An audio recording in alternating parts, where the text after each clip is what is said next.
It is the coldest season of the year across the country, but I am currently at one of the coldest places, which is a snowland in the country, that is Dras Kargil.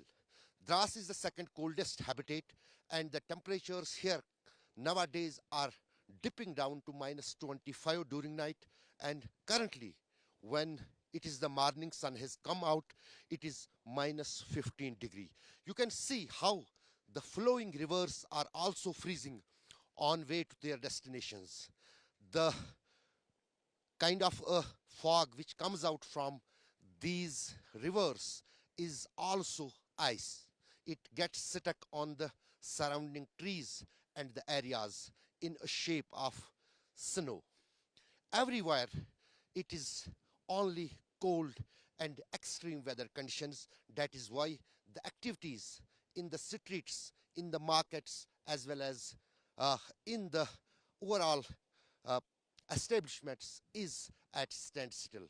But despite all that, this area is also very strategically important for the country because most of the borders are in Ladakh region, whether with the China in form of line of actual control or with Pakistan with line of control.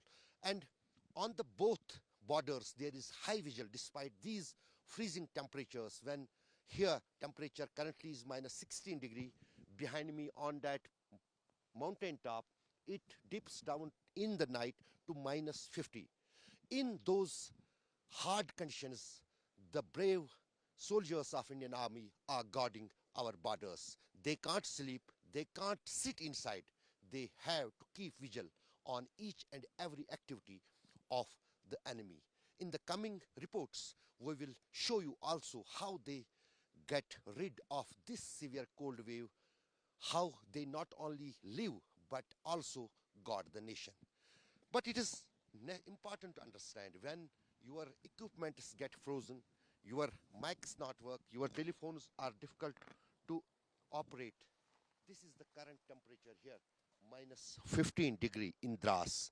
And when sun has come out, it is the daytime.